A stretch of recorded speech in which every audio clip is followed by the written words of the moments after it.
Okay.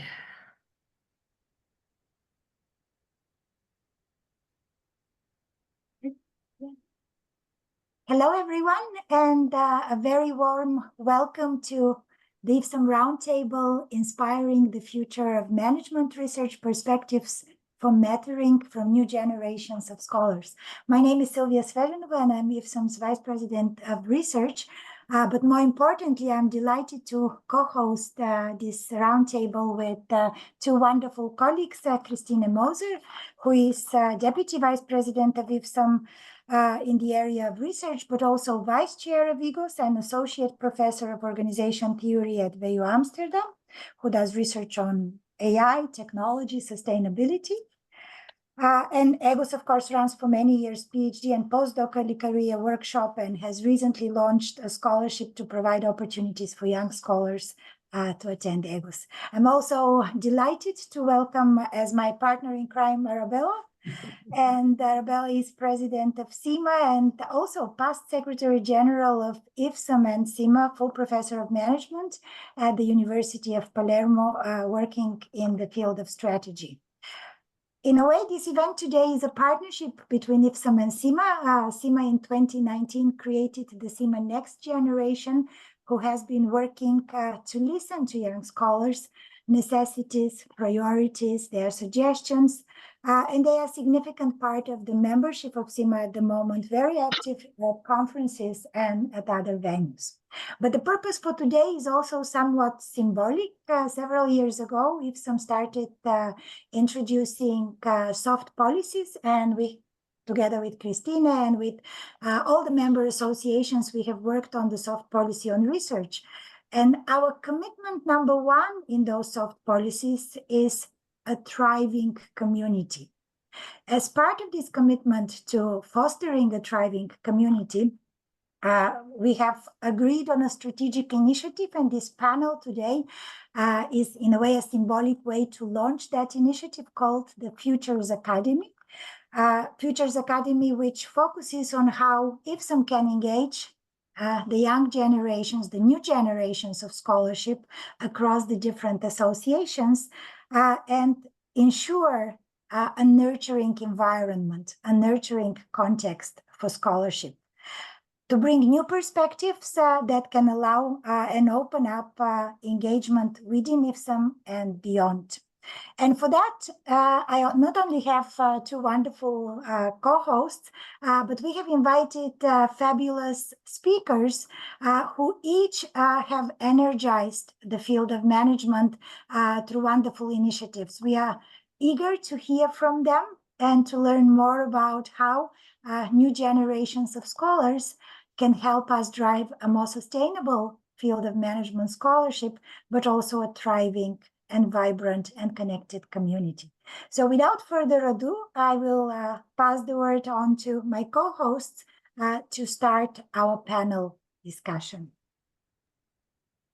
Okay, so thank you very much, Sylvia, and it's a pleasure to be here with everybody and with Sylvia and Christina and our panelists. I'll go directly to presenting a part of the panelists together with Christina. So one of our panelists is Natasha Winkley-Titus. She is a senior lecturer at the University of Stellenbosch Business School in South Africa. She has transitioned from being a practitioner to the world of academia recently, so she is living it from a very specific perspective. She's been president of the Society for Industrial and Organizational Psychology in South Africa, and she's also currently a board member of the IFSAM, of the African Academy of Management. So welcome to our panel, Natasha. Yes, and I would like to welcome Shuba Parida. Shuba is a lecturer and ECR representative at the UNISA Business School, University of South Australia. Many thanks to you, Shuba, for staying up so late and being the last one in the office, I hope. Your work is on sustainable workspaces and workplaces. And You currently lead the Prime initiative at your university, which makes you, of course, an excellent panelist for today. You're also the co-founder of the Sustainable and Responsible Management Special Interest Group at IFSAM, which is your association, the Australia-New Zealand Association. And you are a deputy co-convener for the ESG Special Interest Groups at the Assets Institute. And one thing, if you sometimes see Sylvia and I looking weird on the screen, that's because we are in the same room, but on two screens. Arabella, back to you. Okay, so our other panelist is Ibrat Dabrarov. We're very pleased to have you with us. He is a postdoc at the Imperial College in London, where he also leads the Systemic Transformation Lab at the Leonardo Center for Business and Society. His research explores how systemic change evolves over time, and particularly how it's accomplished through new and peripheral actors within the field. Ibrat is not from one of our member academies, but he has a role as an active member in the working board of RRMB, the Network for Responsible Research in Business and Management, so a global and a very global important entity in our field. And he in there represents doctoral students and junior scholars. So thank you for being with us and sharing your perspective, Ibrat. Yes, and then we have with us Sylvia Grewert, who is at Brock University in Canada. Thank you for getting up early. She is an associate professor there of strategy, and her work focuses on system change for sustainable improvement, sustainability, socioeconomic change. And she does organizational ethnography there, works with many different people in that field. And she has this fantastic initiative like Ibrat. Sylvia is super active in the field, especially helping to support junior and early career scholars. And she co-founded the Impact Scholar Community. That was in 2019, and they have almost 1,000 members, or maybe you just passed the 1,000 people level threshold. So congratulations for that and welcome. And finally, in our panel, we have Elona Marcu. Elona is an associate professor at the University of Cagliari in Sardinia in Italy. She is also a member of CIMA. Her research is on innovation management and emerging technologies. In CIMA, she was a founding member and a founding leader of the Next Gen, of our CIMA Next Gen, the group that is dedicated to younger scholars.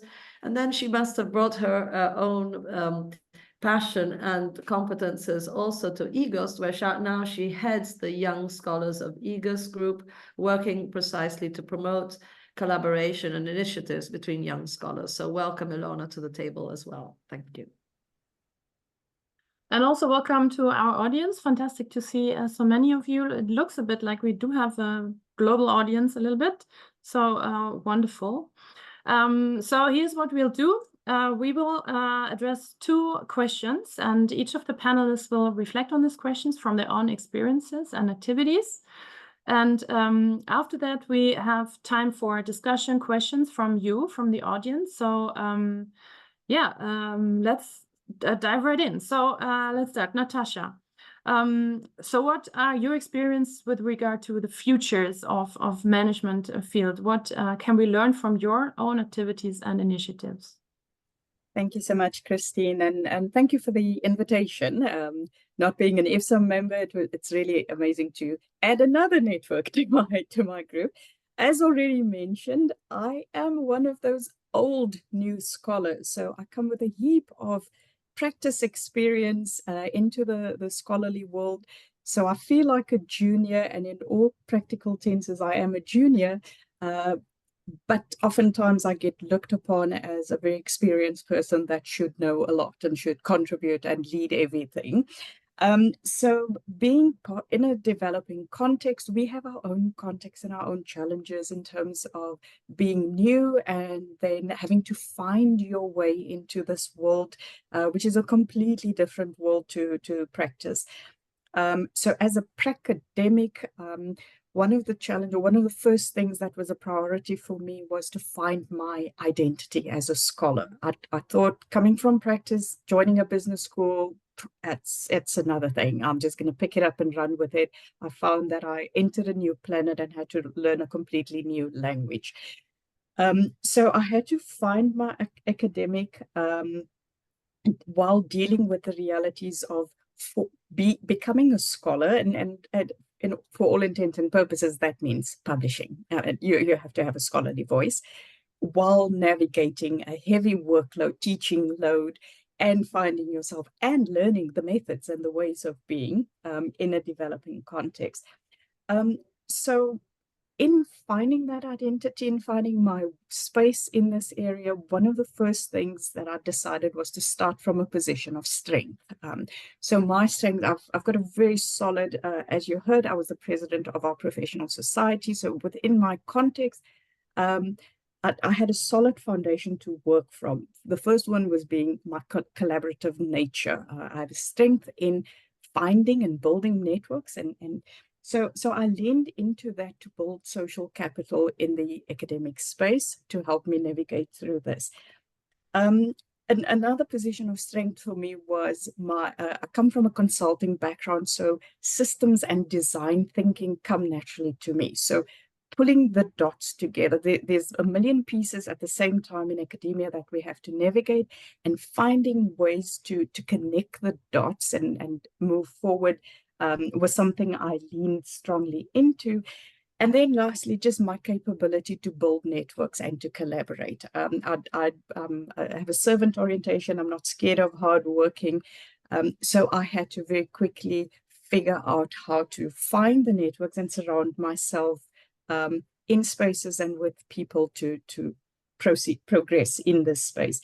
So lastly, some of those initiatives then, if I can share it in the broader group, starting off with leaning into my PhD. I really had to mine the PhD because that was my ticket into academia. And it's still a ticket because bloody hell, I'm still trying to publish some of those things. It is really tough. But that's probably one of the core, it's your passion. You believed in that project. So mining your PhD and then building a scholarly voice for yourself. So my interest as a work psychologist is in organizational behavior. I specialize in organizational change, but I'm very interested in the shifting world of work as a grand challenge. The nascent technologies has been shown to impact the way we work and the way the world of work is seen, and has positioned it as a grand challenge. And so I've decided to lean into that. And it's also a way to, in a collaborative way, solve grand challenges or problems that are complex. So I've pulled in my capability, my research interest under that focus area, leaning into SDG 8 and SDG 10, speaking into equality, creating equality as well as decent work. Within the group that I'm part of, I also teach responsible leadership. So I'm leaning into responsible leadership and bringing that lens into my research of how to build responsible leadership as an inclusive practice. Then also just building on professional networks. So as a young person, you go to different conferences and find your voice. And I had the amazing opportunity to go to Academy of Management, which I think is brilliant. You learn a lot, but it is extremely overwhelming. But in that space, I found the Africa Academy of Management, which has become my home, my people, my family. Again, very involved there. We hosted the Africa Academy of Management Conference in January. I volunteered to chair. So again, leaning into your strength, I come from a background of organizing societies. So by volunteering to chair the organizing committee, put me in a position to connect and network again. So I would encourage young professionals to do what Ibrat and all of us are doing. And then lastly, also to lead research. So through all of this collaboration, firstly, one example, in attending a conference, or I applied for a teaching opportunity at Vienna University.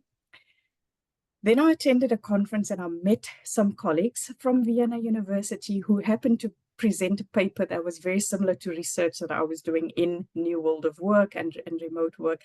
Leaned into that. When I went to Austria, collaborated with them, and through that partnership, we got Erasmus funding.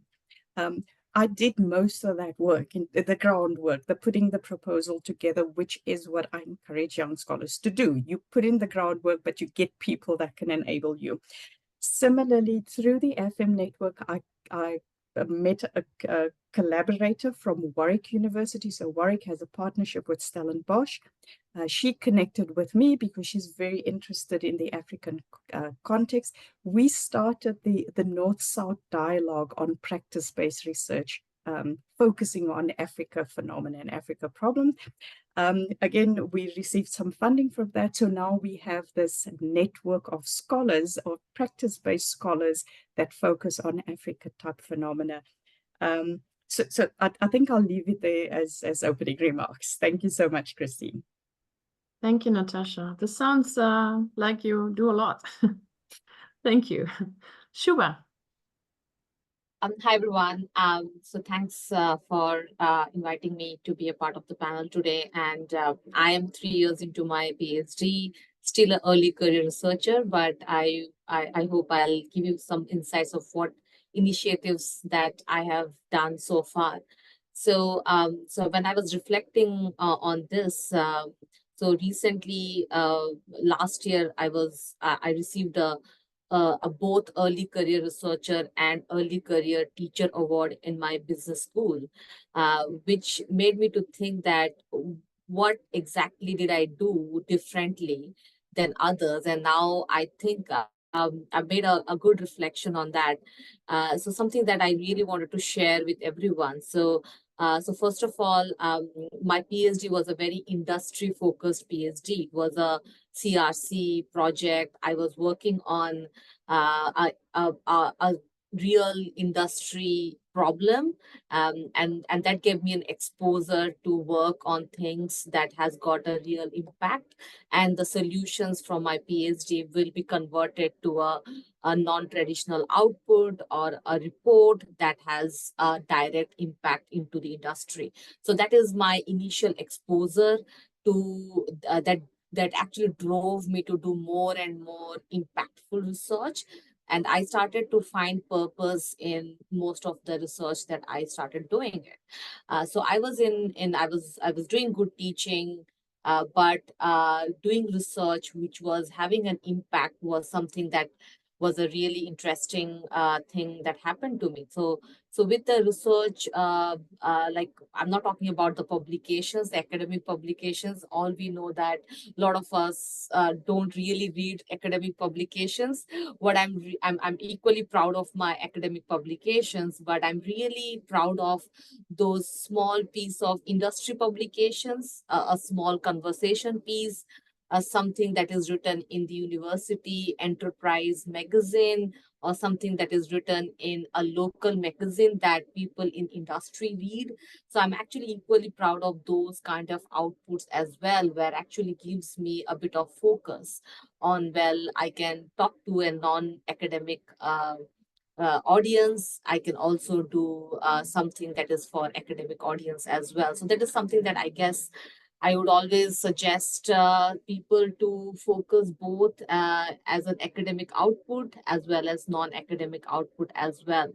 And one of the other things that I'm really think that worked really well for me was having a participation outside academia. So I'm a part of a special interest group of Asset Institute. That is a very much practitioner-driven special interest group, which I go there and understand what is the real issue happening in the ESG. And then I understand where, as an academic, how can I drive some solutions. So that gives me a lot of inspiration to do some of the research that is really valuable into the market, into the industry.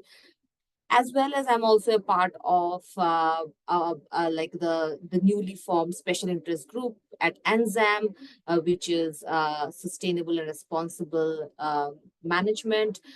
So that is very much academic, but also the idea of being a part of that group is also bringing the practitioner perspective into academic world as well, and talking with or having a conversation with the wider academic community as well. So that gives an influencing position for me to talk about research that has got a purpose and impact. So I would also like to suggest early career researchers to focus on things and be a part of committee into the academic and non-academic world as well. The other thing that I really wanted to focus is also making better choices as a part of service roles in university positions as well. So early in my career, I was being asked to do some service roles. And at one point, I was given a choice to do either be a program director in the discipline or the PRME lead. I actually picked the PRME lead because I thought that would be having a wider influence, and it also helps for my research thing as well. So I did not took that role of program director, which most of the people at my stage would take because that would lift their growth in their university. But I took the leadership position that I think I can make a wider impact as well. So that is something that I would also suggest early career researchers to pick a service role that they think might have a more broader impact as well. That it actually helped me because I was also been asked as a panel member in one of the PRME event in this week as well, sharing about what is the initiatives that I've done.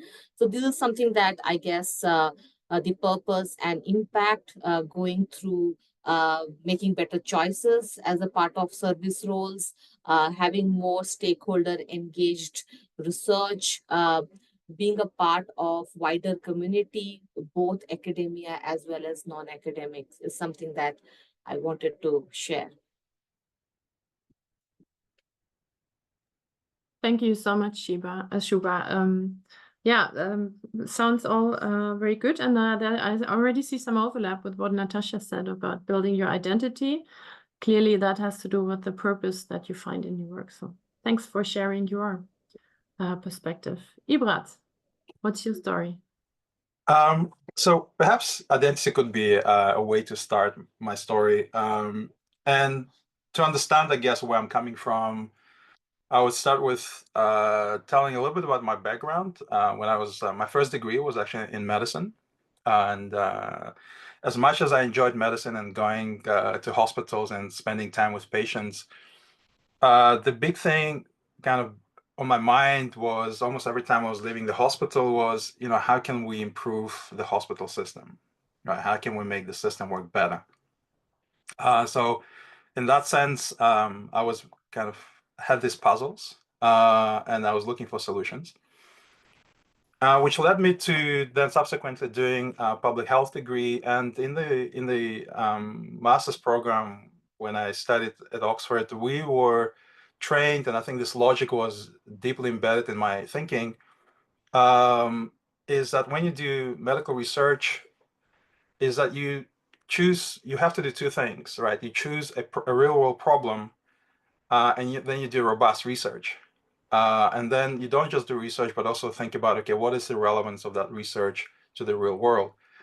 And I think that that logic stayed with me. And so when I came to do PhD in management at Cranfield School of Management, I was expecting the same logic to happen until in my first year, we had the master class, and one of the professors said, all that matters is publications, right?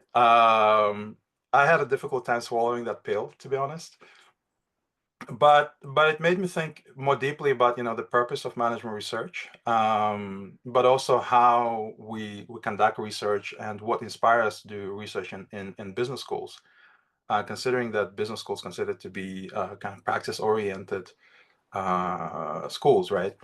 And so for me, I suppose what was fundamentally important, drawing on that logic of choosing topics for research that have some kind of practical relevance is thinking deeply about not only choosing the topics, but also how to do research in the way that is robust, right? That's meaningful. Because the key factor for me, and perhaps it's going back to the idea of identity, is curiosity. I'm very curious about the way things work. I think that's a question that sort of motivates my thinking all the time, is how do things work, and but also how can we make those things work better, right, or differently. So I suppose this idea of curiosity led me to studying the webinars that some of you already alluded to them. I got impression of talking to some people that, you know, people seem to have an impression that I'm being strategic about the webinars in terms of finding a spot and then starting webinars, doing something that others haven't done. That's not at all what was behind it. It was really personal curiosity about doing good quality research and creating a space where that conversation can happen about different aspects of doing research through online space. So yeah, and I think that's what motivated me to not just to start the webinars, but also continue over time, is having this giving space, particularly for those who perhaps have hard time accessing, you know, maybe traveling to EGOS conferences or AOM conferences or other conferences where they may have, you know, exposed themselves to conversations, to seminars and PDWs. And in that sense, you know, making not only both available, but also easily accessible for scholars, particularly in those in developing countries. So this is really kind of where I'm coming from. That's what motivates me to do impact-oriented research, but also you know, creating these spaces for conversations where we can talk about impact-oriented, high-quality research. Thank you. Thank you very much, Ibrat.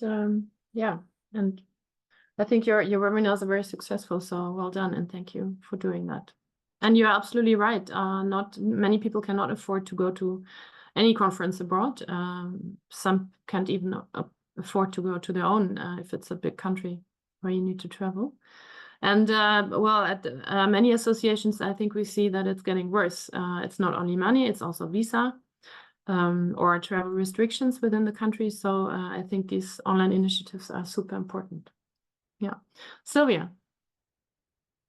All right, thank you very much for the warm welcome. I'm very excited to be here. And I have prepared a short PowerPoint presentation just to show you some images, because I think images speak more than words and can convey better the emotions and kind of engagement I have with early care researchers. So 1 second. So I would like to talk, today I would like to talk about the Impact Scholar community and who we are. It's a volunteer-led global virtual community, and we have, I think we have more than 1,000 members or people who are subscribed to our community. And I'm organizing this together with Ren Montgomery from the Ivy Business School. And recently we also added Kat Summers, a postdoc at Michigan University, to our team. And the community was founded around 2019, 2020, with the help of the O&E division by the Academy of Management, and we are still very closely linked to them. But we're also very close together with other communities like Groningen or RRBM and MBS and others. So it's a pleasure for us now to also connect with IFSAM, and hopefully we can kind of continue working together. But I would like to reflect on how it actually started, because it started a lot with loneliness or feeling puzzled. Because when I was a postdoc, I was a postdoc for Tima Banza at Ivy Business School, and I was at the end of my postdoc and I was feeling like very confident. Okay, I'm going now to the next stage as an assistant professor. And unlike Natasha, I'm not a practitioner. I went straight from undergraduate, master, PhD. So I was very much academic focused. But Tima told me, no, as my last stage, I have to go out in the field and I have to actually do an organizational ethnography. at an innovation hub in Toronto. And this is the picture of my very first day there. I entered the room, no one was there. I was the first one. I felt very lonely, disconnected from everything. And I was wondering, okay, what am I doing here? I'm not really feeling like this is my place to be. I'm an academic by heart. And how should I connect with those people? And while I was there, it was a very eye-opening experience for me, realizing how important our work actually is and how important it is that we engage with practitioners, no matter at what stage of our career we are. And keep this image in mind. So this happened 6 years later, 6 months later. I was closely connected to everyone. We were close friends after the time I spent at the Innovation Hub. And I got a card at the end, which was very, which I still have, and it's my motivation to keep the work or to continue the work I'm doing, because they wrote very nice thank you notes. And one of the two things that stayed with me is one person said, "Thank you for being the bridge between the Innovation Hub and academia and kind of helping us with your synthesis and your research skills." The other one said, "Sylvia, you have been the puzzle piece we have been missing. We didn't know we have been missing," right? So this was for me like, okay, we as academics, we play a very essential role in engaging with practice. And when I finished the postdoc, I immediately started as assistant professor, and I was sitting at my desk here where I am right now, and I was thinking, okay, now I had this very high note on finishing my postdoc. I felt so engaged. I had also the practice side supporting me, the academic side supporting me, but now what should I do at an institution where I felt like the complete opposite? I was on my own right now, and I didn't know what to do. So I started connecting with two other colleagues, with Garima and Nicolas, and together we established the Impact Scholar community. In order to bring everyone together, we felt like we are not the only ones. There are others out there like us, early care researchers, who feel like they want to connect with practice. They have those experiences maybe from their research fields or from their backgrounds where they come from, like Natasha. And we wanted to bring everyone together. And as Ibrat said, we also saw that there are restrictions in terms of who you are engaging with based on the educational background you have, who are your supervisors, who are your mentors. So we wanted to make sure everyone has access to the same people as we had by being, for instance, a postdoc for Timo or being a postdoc at Michigan. So we created the Impact Scholar community with the intention of not just only talking about impact and how important impact work is, but also to give some hands-on guidance to kind of really provide the tools and the resources you would only normally get if you have a close mentor or a supervisor in that field. Another thing we also wanted to do, as I said, we wanted to bring people together to have the sense of belonging and connecting, and not only with senior scholars, but also with other peers in your cohort. And in order to also make sure that we want to amplify the voices of early care researchers. We want to kind of feel them being also heard. We know that there's a marginalization in the discussion of impact scholars. Very often we have senior scholars just talking about how important impact work is, or they reflect on their own career path, which is no longer kind of related to what early care researchers are experiencing these days. So we also want to address the early care researchers, bring them into the spotlight and make them feel heard. We also noticed while we are doing this now for so many years, we have so many senior scholars joining us as well, and really feeling like, okay, we want to connect with the younger ones again. We want to hear what they think the future of management is. And we also felt like they lost their passion in some way. So we also feel like we are encouraging senior scholars as well and kind of rekindle their passion. And we used to have, for a very long time, we used to have regular seminars like IPRA was organizing, but for early care researchers in the field of impact work. But we felt like this is not what we want to achieve. Our numbers became so big in terms of people who were attending our seminars, and the intention was always to kind of support that sense of community and belonging, to make that even closer than by just joining a seminar from time to time. So last year, we started the NICE initiative, our mentorship program, with 20 mentees last year. This is the new cohort, 12 mentees this year, really in order, with the intention to bring early career area career researchers closer together to foster a sense of community and belonging, while also exposing them to senior scholars. So they, over the course of 1 year, they are meeting every month. Every other month, we are meeting with senior scholars. In between, they have like peer-to-peer sessions, and it seems to work very well. Last year was a big success. We didn't expect it because when we had the call for the mentorship program this year, we received more than 100 applicants, which was a big surprise to us because the year before we received half the number. So we were very overwhelmed by the feedback we had, and we are very proud of the 12 mentees we have chosen this year. And this is one of the successes I also wanted to show, because this is, for us, this is a huge success because this is the cohort from the year before. They all didn't know each other. They just met virtually for over 1 year. And this year at EGOS, we received, Ryan and I received that image from them, from 6 or 7 or 7 or 8 mentees meeting each other and feeling that they were friends and they're connected, and that they will stay connected for the future to come. And we felt, okay, that's a big success for us. We have connected people that haven't been connected before, and they really share their passion for research for each other. Another thing we are doing is the Impact Safari. It's also something we recently created at the Academy of Management as part of an O&E social event. And the idea is really to bring research and practice actively together, rather than just talking in a conference room about how important impact work is. We felt like this is not what we want to do. We really want to, as I said, want to provide those hands-on engagement.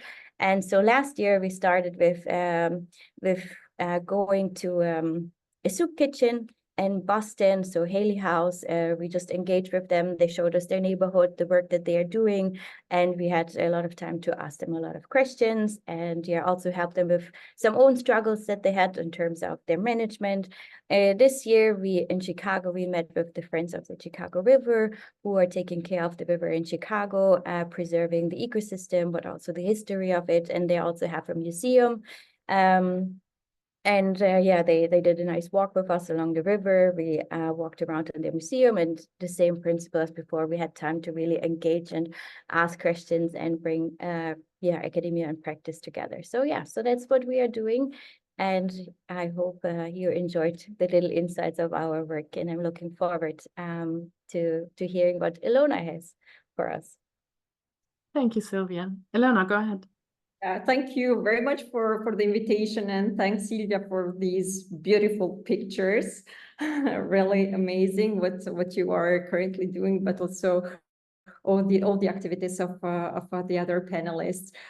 Just to tell the story behind the CIMA Next Gen, and also what EGOS is currently doing. Well, over the last years, I've been actively involved with CIMA Next Gen, starting from an intuition of CIMA and in particular of Arabella to establish this new connection between young scholars and the Society of Management in Italy.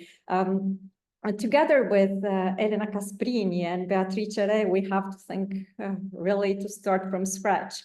You know, even the CIMA Next Gen, what we called ourselves, didn't exist, and we start to think about developing and implementing initiatives that aimed at engaging and supporting early career scholars.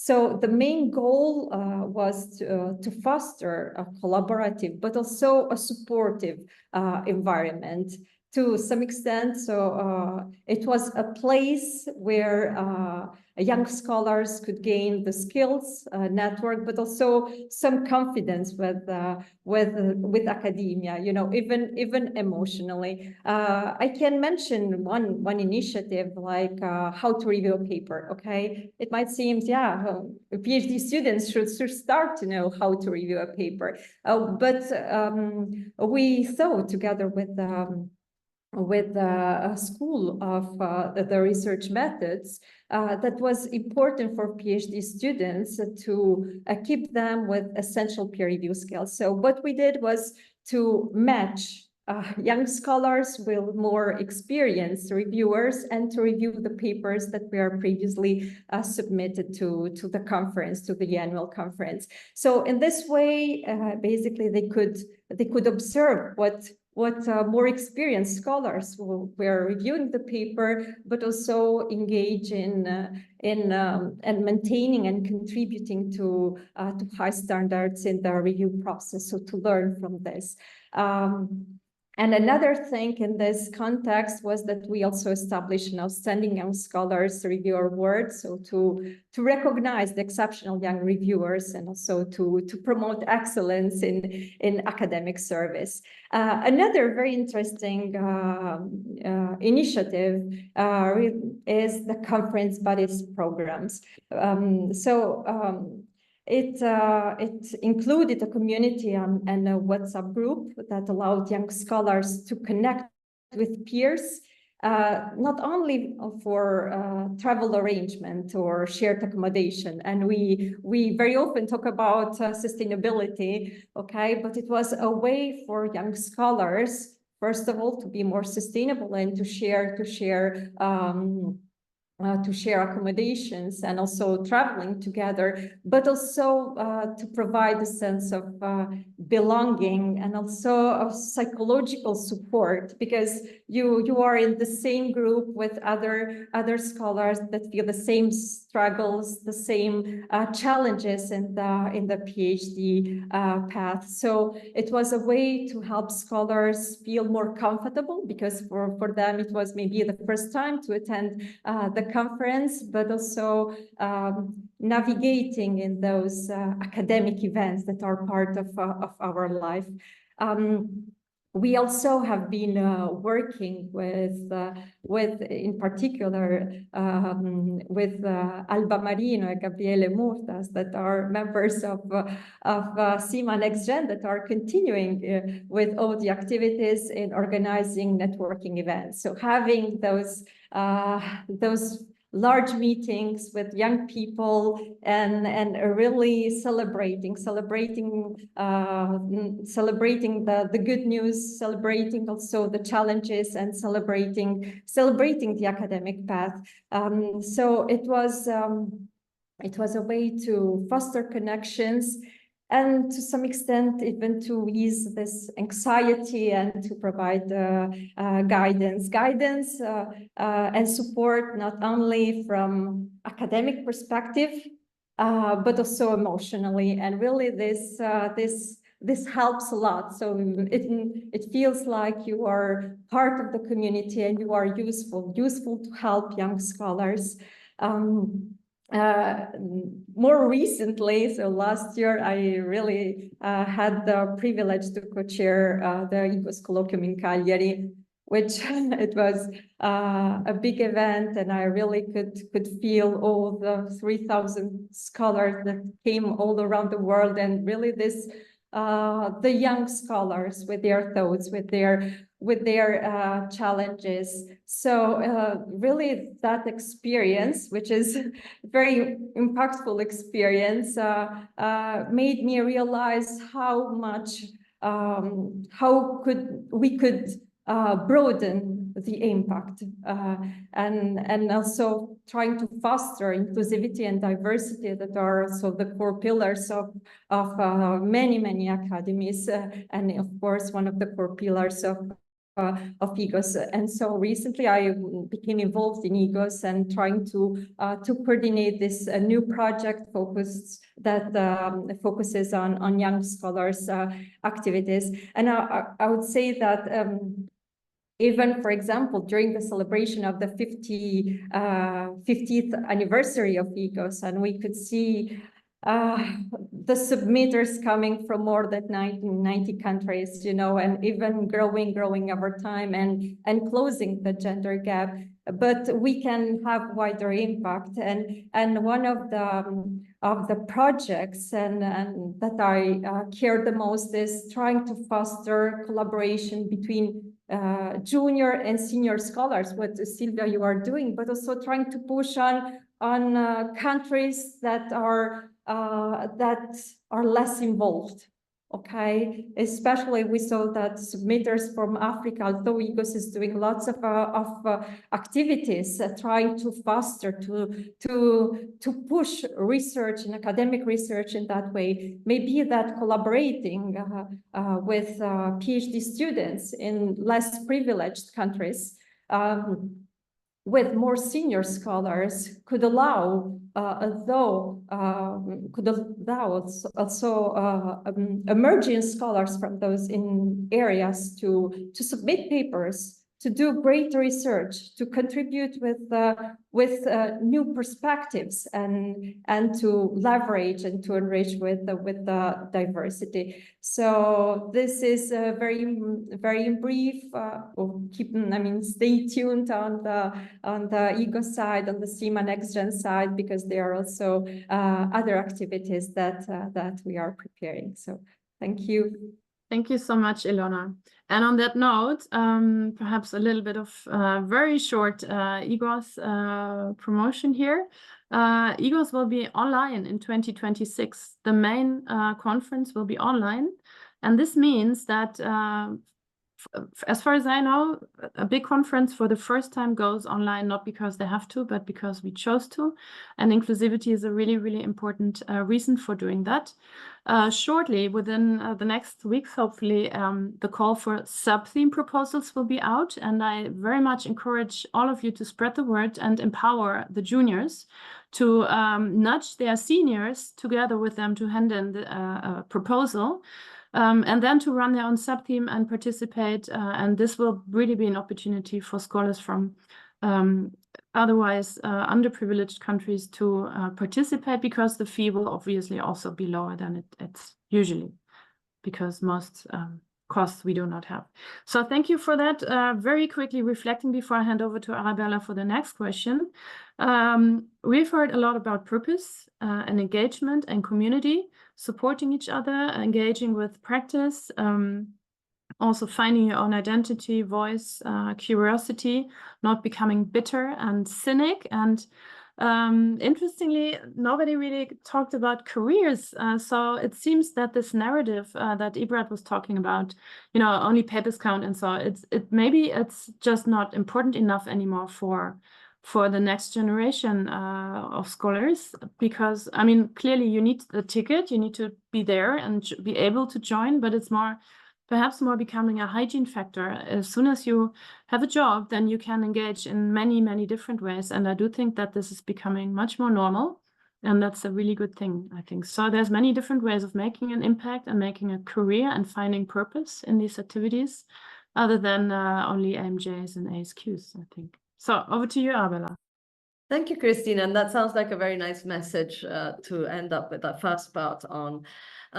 So in the idea of what we imagined in this panel is a little bit in the normal activities in IFSAM, which is in one way connecting academies and people from different contexts to reason about best practices, like what can you do, all of you in your stories, and they're all very fascinating, in some way talk about creating connection, overcoming loneliness, and giving voice to younger scholars. And how can various realities like academies or international bodies or each one in their own university work towards that and helping others to do that at a certain level.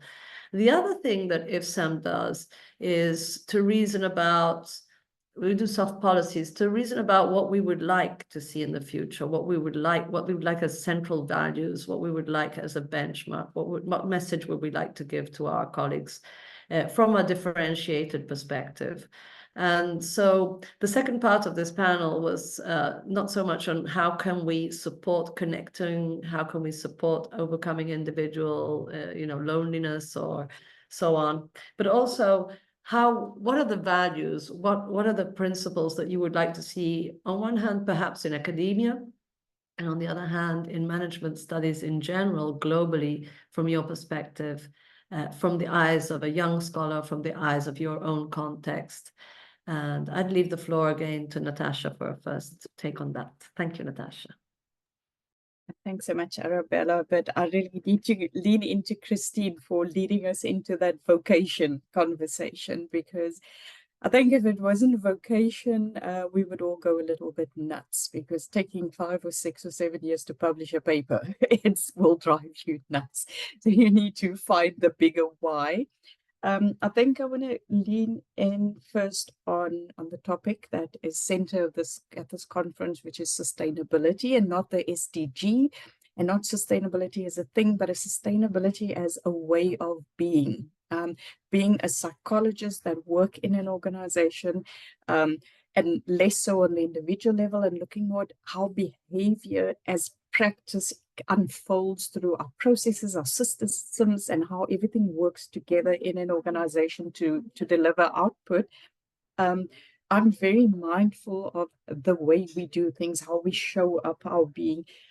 So sustainability is not a goal. It's not my research click into that specific goal. It is the way I am doing things will lead us to be more sustainable. I'm mindful of the future.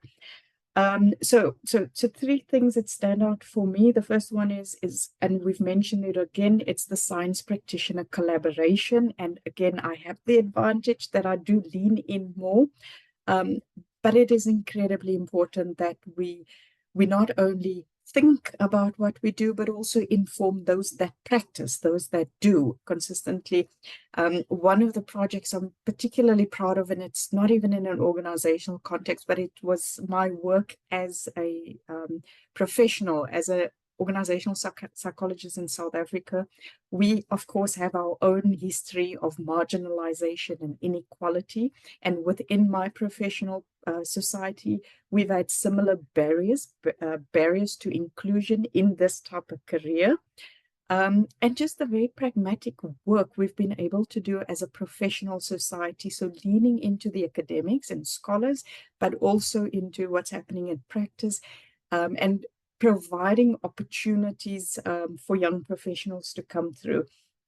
The second thing that I think is important is situating our research. Now, I'm a big believer, and I know it's a big theme in scholarship at the moment, that context matter. We know knowledge is knowledge, and we don't dispute that, but context matter. And therefore, when we do our research, we really have to situate ourselves in the spaces that we're in and the problem we're trying to solve. It is not just about adding stripes and getting publications. It's also, what are you contributing to solving a real world problem? And what then obviously leads us into what Suna mentioned, the impact conversation. And again, for my own sanity, I had to very quickly realize that publication is tough. It seems like our only stripes, but it shouldn't just be our only stripes. So you cannot wait for 5, 6, 7 years to get the publication aid. You need to get that impact shown. So who your audience is and how you engage with them as you're learning consistently, making sure there's always an applied contribution. So if you do research in an organization, complete the loop, go back to management and say, this is what your people said in the survey. This is how it informs. How can we change practices? What policy implications? And then somebody mentioned it, I think it was on the earlier call, but that little bit of activism or change agent role, I think we all have a little bit of that coming into the scholarship, but never losing that, because in one way or the other, we all an activist in one way. We're trying to make the world better. And if we're doing work that's impact, and an activist, it's not always a popular person. You're not always going to say stuff just to get the stripe. Sometimes you're going to say controversial things, or you're going to have to do controversial things, but you have to use your platforms to really make sure that impact comes across, and we get the change. We don't just talk about the impact, but we see it through until real change happens. And then the last thing I want to just talk about is your role. We are more than just researchers and potential publishers of lots of papers. We have other hats, and whether it is in our serving, in our, we serve on ethic committees. I'm a head of program. So in our citizenship work, we continuously have to have sustainability at the core of mind. And then also in teaching. So I do have the privilege to teach a lot, which is my passion, which is why I came into this thing in the first place. And I teach executives. I teach executive education and MBA. So I'm reaching these leaders that are supposed to make decisions that should be more sustainable. And I teach topics like responsible leadership. So it hits home. It makes them feel guilty immediately about their role in hurting this planet of ours.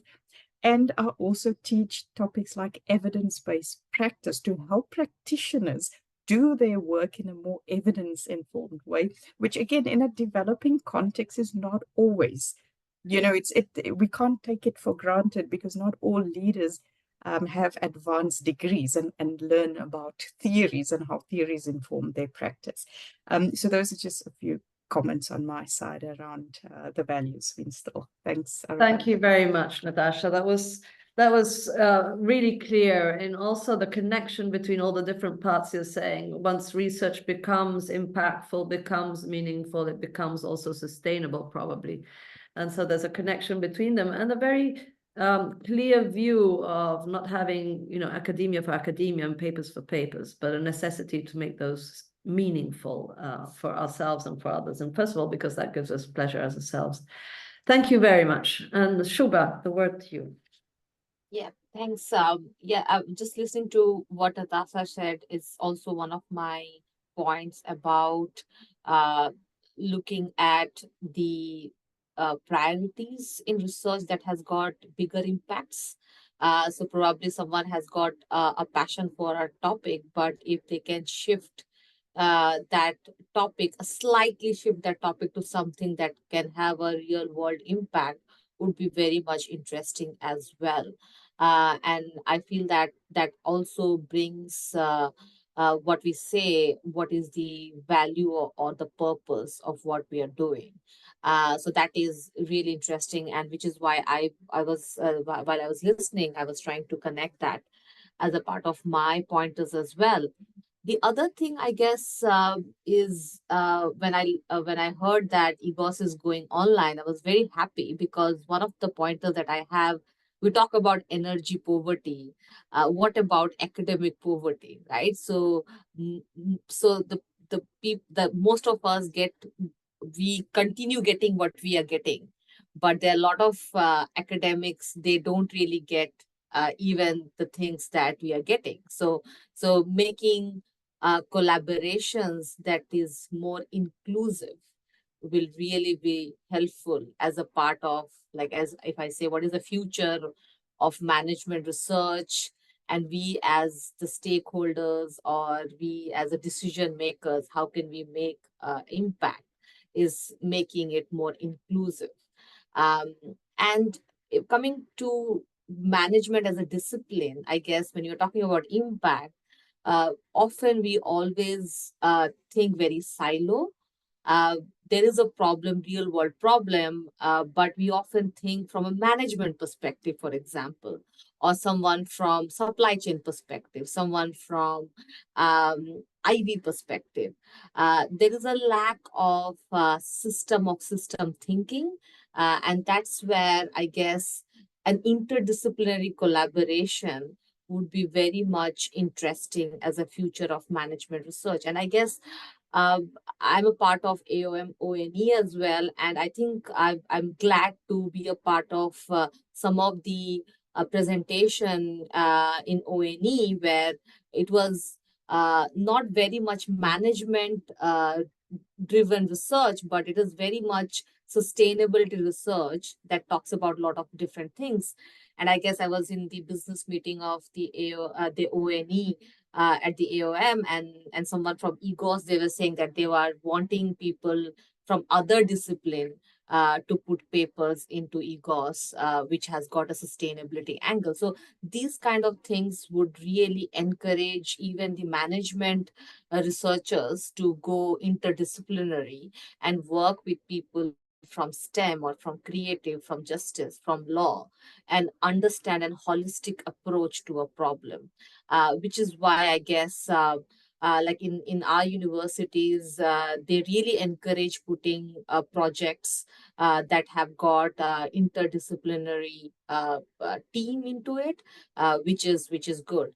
And also a part of collaboration, I guess someone said about like giving that lessons to the junior, having a capacity building, right? So I guess this is also a collaboration between seniors versus seniors with the juniors as well, so that in future the juniors get exposed in the initial part of the career, how to approach a grant, how to talk, even how to talk to people as well, how to talk to the industry.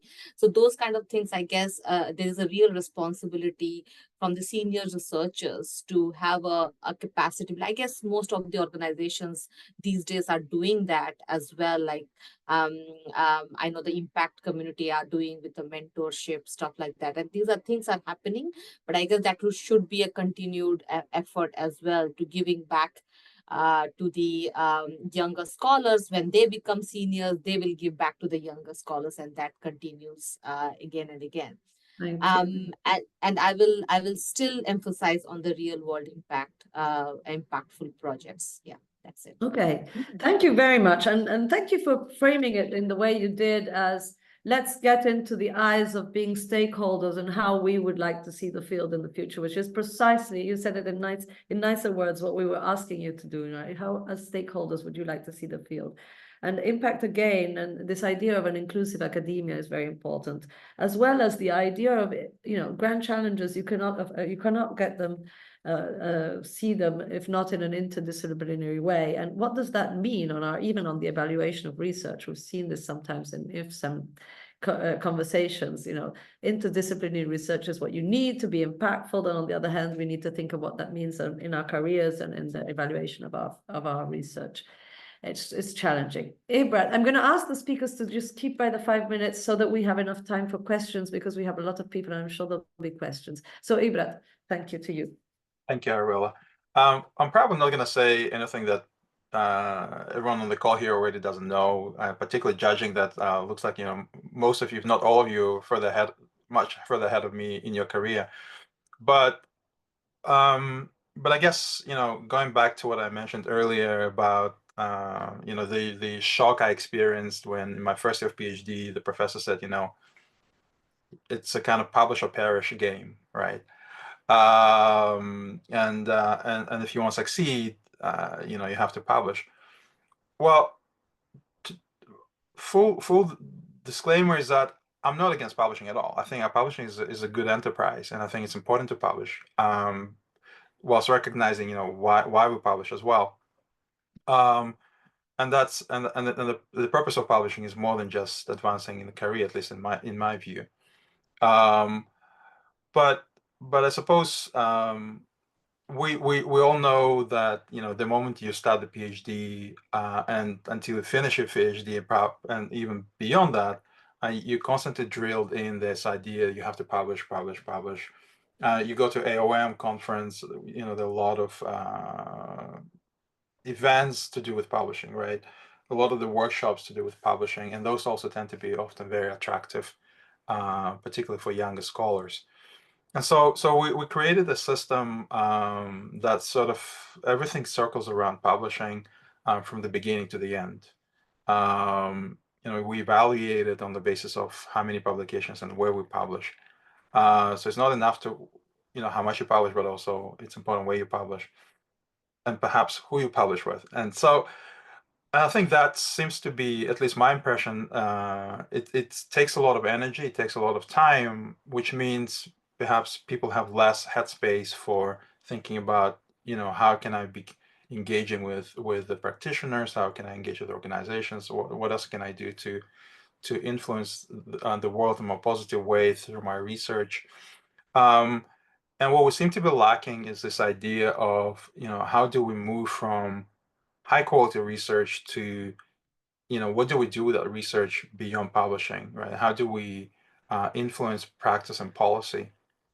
And that seems to be, something that a lot of, at least the junior scholars that I speak with, are interested in understanding, but we don't really talk much about, right? We don't really articulate, and we don't really model. Well, when I say we, I'm talking about, I guess, those of you who are further advanced in your career, don't really model in terms of, how do we use our research to influence, even if there's little aspects of the world we live in. And so I guess in terms of what my 2 cents, what might be helpful is how do we think about training junior scholars, but also supporting them in their early development in the way that they don't just become kind of live and die by the papers. And a number of senior scholars I speak to also recognize that, look, I published really well in MJs and SQs, but is it really what I want to spend the rest of my life doing? And this is kind of this sort of the searching question about what makes work meaningful, and what is perhaps would be more purposeful in our lives. Do we live and die by papers, or papers and publications are part of a bigger component of our scholarship, and what scholarship means more broadly, and what it means as a service to society and community. So I'm not going to, I guess, take much more time than this, but it's just more posing kind of a perspective for reflection rather than making recommendations. Thank you. That's lovely. The image I get from what you're saying is a researcher that is an agent of change, coming out of academia, being part of the world, having an impact, and being really intentional, not only to do high quality research, but to bring it out of those broad, thin walls of academia. So thank you very much for that. I'd pass the word on now to Sylvia, and thank you. Thank you very much, Arabella. I think it was a good transition to what I wanted to say, because I think, Ibrat, I think you did a great job in also engaging the discussion of publishing and kind of engaging in practice. And that's something in the community we are not trying to engage with, because it really depends on the institution you are in, the context you are working in, your personality, right? Whether you can handle those things. And what we always like to focus is on the community aspect and how to become this change agent. And the recommendations or the things that I wanted to ask for as a call to action is, first of all, we want you to join a community, what we call a community for impact. Doesn't have to be the Impact Scholar community, it can be any community in your own local institution or anywhere else, or at IFSAM, wherever. And if you join that community, it would be great if you would become what we call an active participant. So share your ideas, raise your voices, while also remaining open and listen to others in the community, right? And support them at all career stages. The other thing is we also want to highlight, when you join a community, to be a resource, because everyone can be a resource in any way. It can be by sharing something on social media, by being part of a committee and supporting early career researchers, by sitting in awards and kind of highlighting the work early career researchers have been doing. So any contribution in that way, we always feel is highly appreciated to really help and push them. And another thing we also want to talk about is also how to engage in the narrative of changing the perspective on early career researchers and the impact that they're doing. And what we feel is we want to encourage everyone to be very bold and courageous in what you're doing in terms of the research context you're studying, the work you engage in, the questions you ask in your research. And because we think like action speaks or nothing speaks louder than action, so to speak. And we feel like this is important in what you're engaged with and how you're engaging with it. And something else we want to highlight is that it's important to be a champion for impact, because I speak on behalf of the impact orientation, right? I know everyone speaks on behalf of something else, but for me, impact is important. And we want to kind of promote and acknowledge everyone who's out there who is a champion for impact. And what you see very often in our community and how we're engaging with our members is we highlight our members. It's never about me or Ren or Kat, what we are doing in the background. When you look on our LinkedIn profile, you never see anything about us. We're intentionally highlighting only what others are doing, because we think that's important to raise the voice of the others in the community.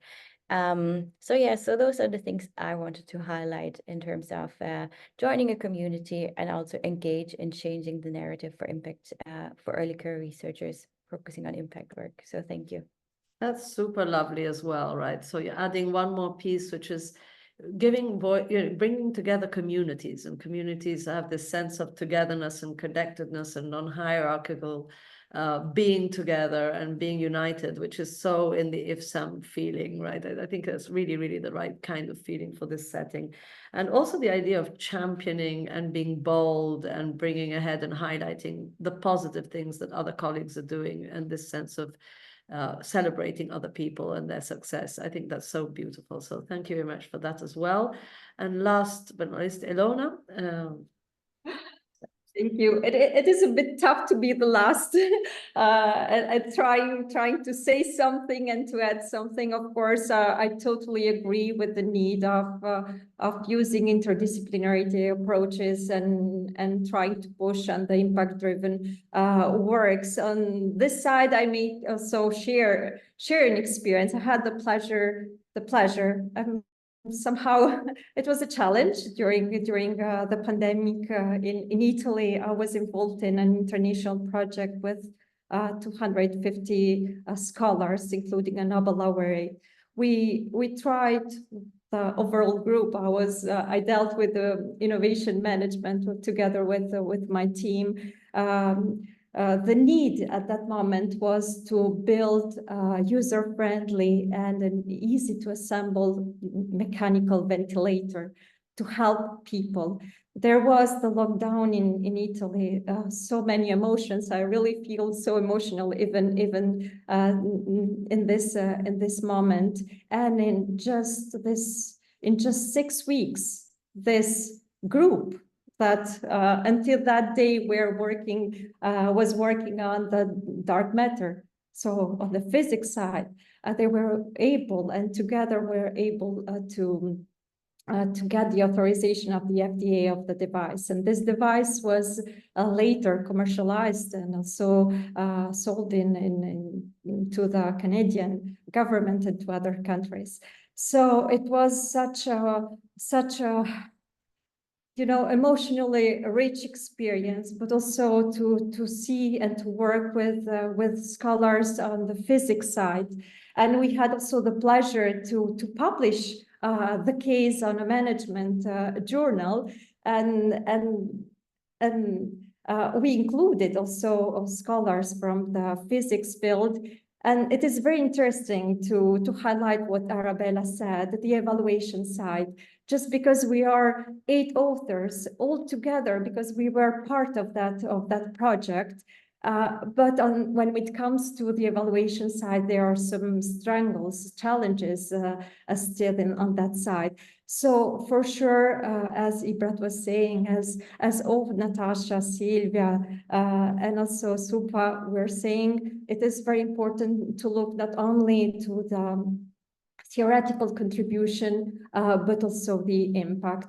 Another thing I would like to highlight and also to add is that nowadays we are required not only to collaborate among communities, but also to collaborate with industry, with governments, with non-profit organizations. So probably about this vision, or trying to build this vision, is also increasing and broadening the scope of the ecosystem as a whole. Another thing might be rethinking traditional hierarchies in academia. Maybe that trying to further involve the diverse voices in terms of gender, race, geographical representation, and really to put those voices at the center of the agenda. And I think that we are all together today, but maybe that IFSAM and all the academic societies can play a fundamental role in supporting this transformation. And maybe, so I just an idea might be that we can work together, we can take the challenge during this webinar and maybe work on a joint manifesto for the future academy to try to involve societies, organizations, and this can be one first step or one further step in defining the shared goals and strategies, and really to try to push on the inclusive, impactful, and also sustainable future for management research. So these are some of the thoughts. A broad invitation from you, Ilona. Thank you very much. And I'd say that I would really highlight amongst the things you were saying, it's difficult, as you said, being the last one, so many things being said, but I would highlight that the ideas that came out before about impact and agency and going out of university and interdisciplinarity and so on, all do have, we mustn't forget on the other side, our careers, right? And so it does have an effect on how we would like to be evaluated, how we would like our careers to work, so that those systems could readapt to our view of, our view of how we would like the academia to be. And that does take into account that we need to relook at those evaluation systems and career systems, because we don't want them to be penalizing. That was nice. I'm going to pass the word on. Thank you very much again to Sylvia and to close up this panel, and thank everybody again for being here. Thank you so much to all the panelists. I think we are a bit not ready for closing. I think we have a few more moments to open for the audience and to give opportunity to all of you who are with us today and have listened to our amazing panelists and what they shared, and bring forward further ideas of how can we be more meaningful and mattering as management scholars. How can we allow for these crossovers across generations, disciplines, different contexts? How can we give space for conversations, caring, and collaboration, for connecting within and across communities, and not least how we can take the time for system change and shifting the narrative. So with all these ideas in mind, we are ready for further comments and questions from you all. And the floor is open. If you can raise your hand through the function of Zoom, we will make sure to give you the opportunity to ask the questions and comments you have. And I'm not sure I can see.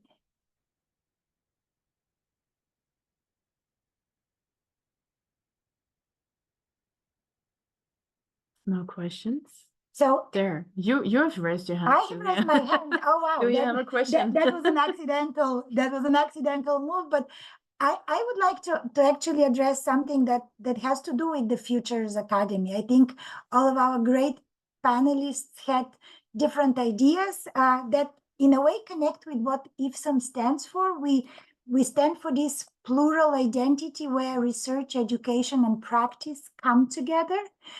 We stand for the multiplicity of contexts rather than core and periphery, where each of the contexts has the possibility to inform the others. And we very much believe that the more the merrier. So I think when Natasha said she's not part of IFSAM, Natasha, you are kind of part of IFSAM through AFAM.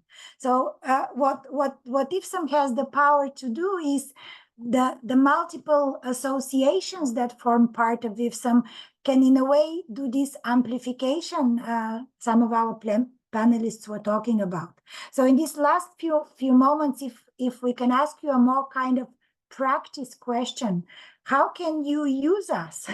How can you use this platform which IFSAM represents and is involved in activities like Quora, for example, in terms of evaluating academic output?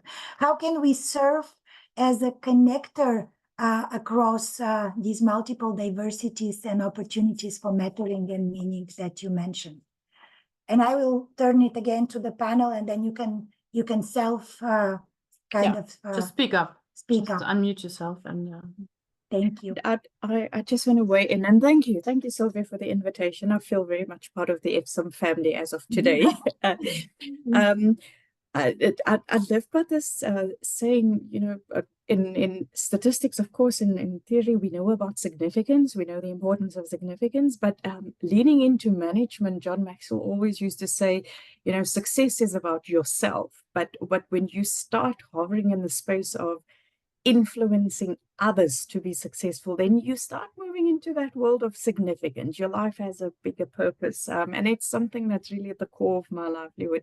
So like you, I echo that we should not, we don't have to reinvent the wheel. You know, the more we come together, we should not duplicate, we should enhance, we should grow. So there's definitely opportunities, you know, through IFSAM and IFSAM focus, of course, on African scholarship and African management education, but also on African phenomena, the type of problems and challenges. And it's very much not about reinventing the wheel. It's saying there's in the global north, there's certain resources that we have, but in the global south, there's also talent and innovation and challenges. It's about coming together. And I think I started off this conversation, and all of my panelists leaned into it, is collaboration. You know, collaboration needs to be healthy. It can't be competitive. There can be a bit of competition, but it needs to be healthy. It needs to come with the right intent. But then we need to leverage, you know, there's things we're doing in IFSAM, but then it spreads to other bodies. So as I said, we started this practice or this network of practice scholars. We most certainly don't know everything, but we partner with Warwick, and the invitation is out there. You know, anyone that's involved in practice research, please contact me. We want to add you to the group and start looking at phenomena in the African context through a practice lens, you know. So yeah, that's my 2 cents of adding to that. I love that invitation, and also the comment on significance and kind of amplifying and enhancing through these collaborations. I seem to see Suba willing to say something. I don't know if it's my wait, there's interpretation. also a question by Massimo. Okay, Massimo, do you want to ask it yourself? Where's Massimo? All right, yeah, hello. There Hi, you are. everyone. Hi, good to hear you. Where are you from? Italy. Okay, I'm a so PhD go student. ahead. Hello, Okay. welcome. So go ahead. So I would like to ask if there is any suggestion about the interdisciplinarity of some topics, because today, you know, there are a lot of topics that involve several areas of research, even if one's main topic should be restricted to a certain boundaries. And so if some of the struggles I'm finding is to define how much one can, you know, push a little bit into other subjects that are not specific of one's field of research, but keep, you know, a full insight of the subject you are discussing with. I don't know if I made it clear, maybe. So the thing is just about any suggestion on how to deal with interdisciplinarity subject, which I believe to date are one of the most relevant for current research topics. Good question.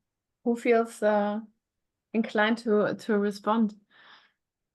I think I can add a few things that we do in our university. Is the easiest one is to have PhD students, where you have supervisors from different disciplines.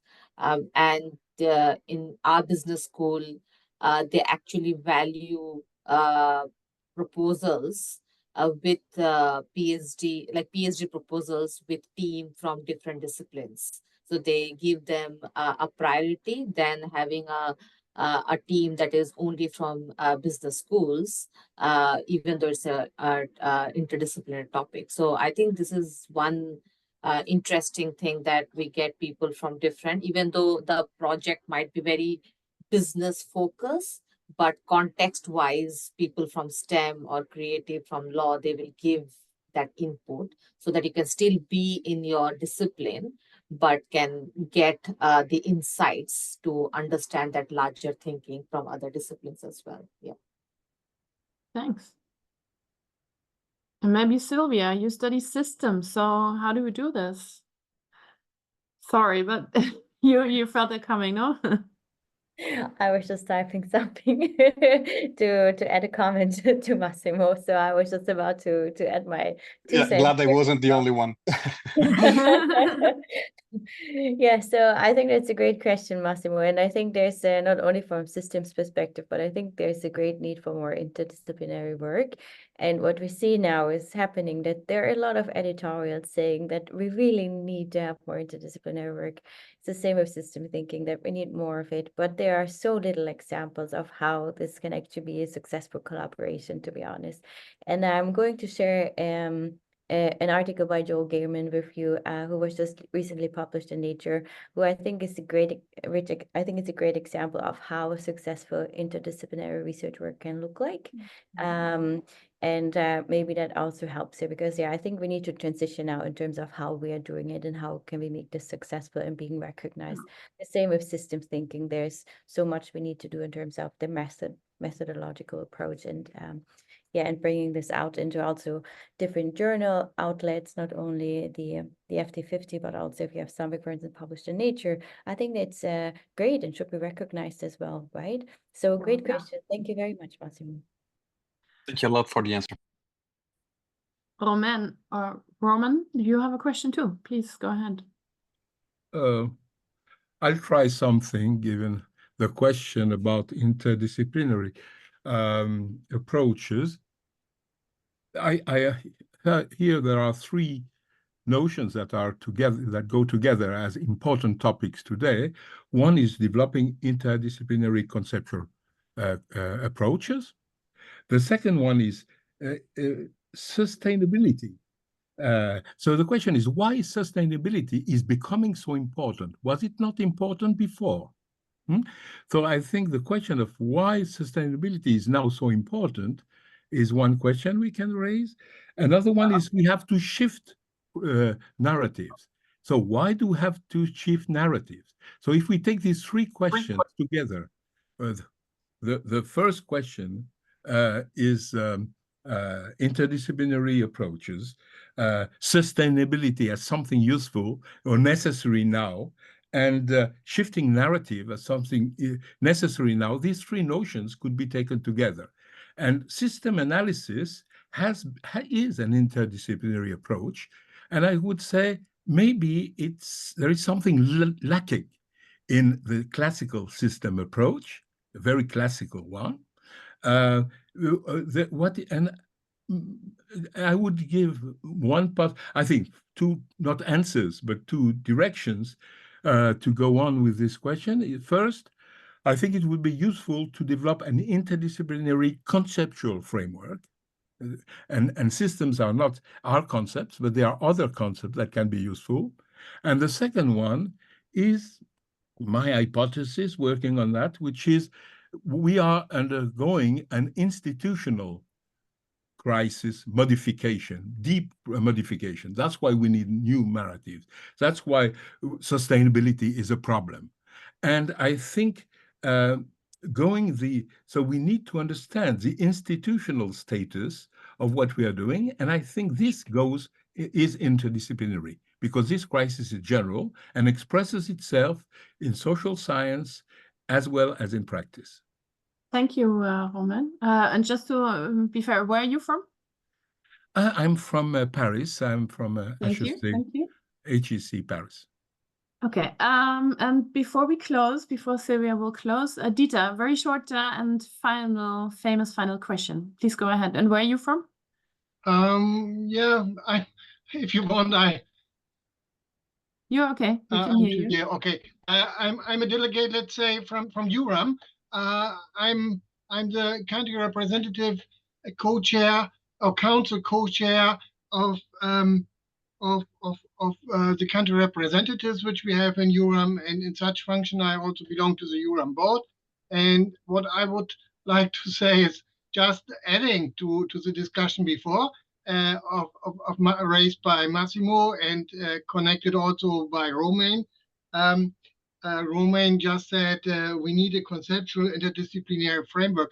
I think yes, that is a good point, and it raises also serious questions in terms of self-reflection about management, because it is so right when Massimo claimed interdisciplinary thought.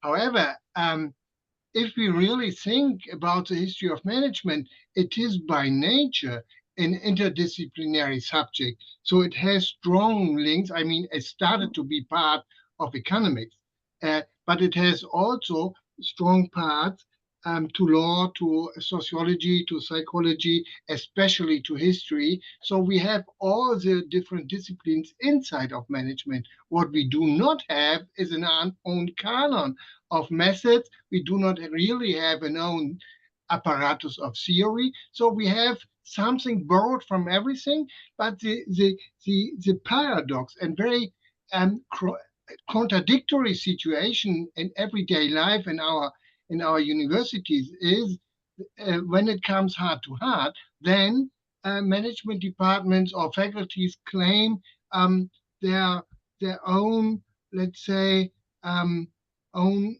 institutional area, and they try to define their competencies and very often their staff and their money against other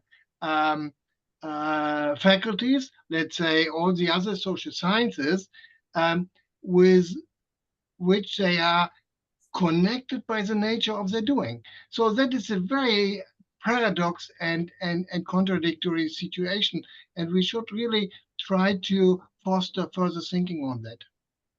Thank you so much. And on this note, I want to say huge thanks to our wonderful panelists who shared both very personal stories, but also stories which are kind of shared and resonate across generations and across the different parts of management research. I also want to thank our partners in crime, Christine and Arabella, and not least Martin and his team as conference organizers for the platform to be here with you all today.